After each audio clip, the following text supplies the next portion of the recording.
Good morning. कैसे आप मजे में? आप मजे में रहे, इस दिल से प्रभु को प्रार्थना।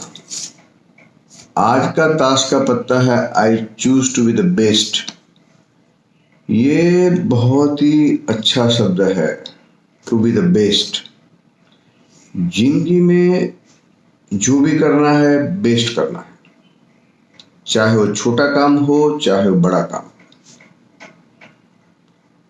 जिंदगी का कोई भी पहलू हो, कोई भी मोड़ हो, चाहे हमने पढ़ना है, खेलना है, कूदना है, परिवार के साथ रहना है, बिजनेस करना है, जॉब करना है, जो भी करना है बेस्ट करना है। सबसे बड़ा इसका फायदा ये है कि हम जब भी कोई चीज बेस्ट करते हैं तो हमारे दिल को सुकून मिलता है, हमें खुद को अच्छा लगता है। दूसरों को अच्छा तो बाद में लगेगा, लेकिन हमको अच्छा लगेगा। और जब हमें जॉब सेटिस्फेक्शन मिलेगा तो सबको अच्छा लगने वाला है। हमें भगवान का नाम लेना है, पूजा करनी है, कीर्तन करना है, भजन गाना है, वो भी बेस्ट करना है। कभी प्रभु को भी सब चीज अच्छी ही पसंद है। श्रीनाथ जी बाबा के प्रसंगों में ऐसा हुआ कि गुसाई जी जब 5वीं यात्रा करके आते हैं तब उनके दूसरी पत्नी का निधन होता है। तो उनके 4 वर्ष के बालक को वो अपने दूसरे लाल की पत्नी को सौंप देते हैं और वो भी उनको अपने बेटे की तरह मानते हैं। और गुसाई जी उनको आशीर्वाद देते हैं कि आपकी कूख हमेशा हरी रहे। बाद में 79 ईयर्स के ओल्ड कृष्णदास अधिकारी का भी मृत्यु होता है। एक बात बहुत ही अच्छी ये देखने को मिली कि राजा अकबर, बादशाह अकबर, वो पिछले जन्म का बहुत ही उच्च वैष्णव था। तो उसका गुसाई जी के साथ बहुत अच्छा तालमेल रहा। एक बार बीरबल की ऐसी हालत हुई कि राजा उनको दंड देने वाले थे, कोई प्रश्न में वो फंस गए। तो बीरबल को गुसाई जी ने उसमें से बचाया, तो वो भी उनका सेवक बन गया। बीरबल की बेटी शोभावती भी उनकी सेवक थी। और बादशाह के दरबार में तानसेन, जयपुर के राजा मानसिंह, वो सब भी हमेशा श्रीनाथ जी बाबा के भक्त थे, उनकी चर्चा करते थे। तो बीरबल भी उनसे खुश रहता। अष्ट सखा के बारे में भी उसको मालूम था।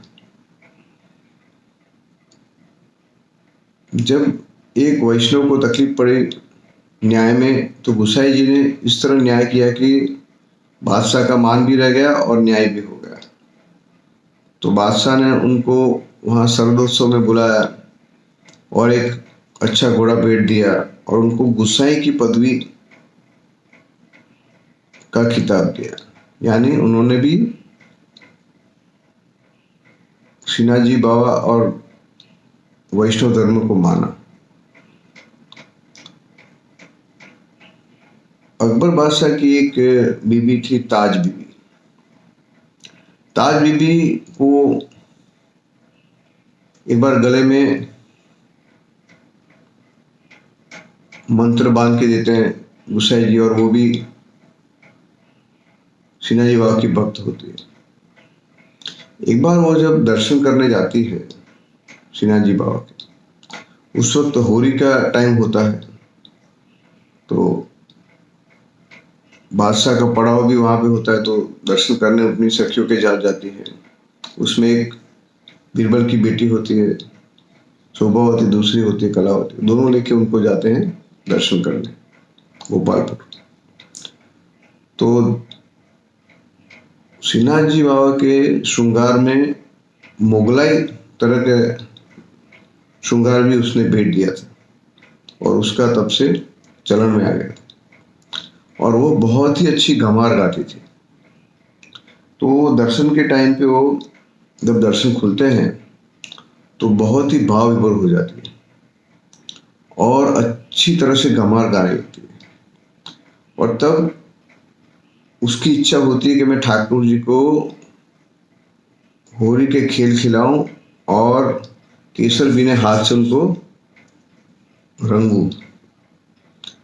तो वो गंवार गाते गाते दौड़ने लगती है ठाकुर जी को छूने के लिए, और उसी वक्त रसावेश में वो बेहोश हो जाती है। तो उसकी गंवार ठाकुर जी ने पूरी की, क्योंकि गंवार की छिल्ली पत्ती बाकी रह गई थी। तो नृत्य करत आवत तेज होरी गीत, ये गंवार ठाकुर जी खुद पूरी करते हैं ये गायन गा के। फिर वो ताज बीबी बेहोश हो जाती है, तो दोनों सखी उनको लेके तलहटी में नीचे लाती है। तब भगवान की भक्ति और रसावेश में वो वहीं पे प्राण छोड़ देती है। अब अकबर बादशाह को कौन कहे कि ऐसा हुआ है, ठाकुर जी के दर्शन करते करते ताज बीबी ने अपने प्राण छोड़ दिए, किसी की ताकत नहीं। लेकिन बात छुपने वाली भी नहीं थी, तो अकबर बादशाह को मालूम पड़ता है, लेकिन वो गुस्सा नहीं कर रहे, क्योंकि उसको मालूम है उन्होंने गुसाई जी का भी देखा था न्याय, श्रीनाथ जी बाबा के वो भी भक्त थे। तो उस टाइम पे वो क्या बोलते हैं कि जो चीज जहां से आई थी वहां पे पहुंच गई। यानी ताज बीबी श्रीनाथ जी बाबा की भक्त थी और भगवान के चरणों में उसने देह त्याग किया, ऐसा बोल के वो वहां से अपना रसाला लेके वापिस दिल्ली जाता है। तो ये बात बहुत ही बड़ी है कि अकबर बादशाह भी श्रीनाथ जी बाबा और गुसाई जी का भक्त था, और वो भी वैष्णव धर्म में मानता था। ये हमारे लिए बहुत ही आनंद की बात है। आपका और मेरा दिन बहुत अच्छा रहे। जय श्री कृष्ण।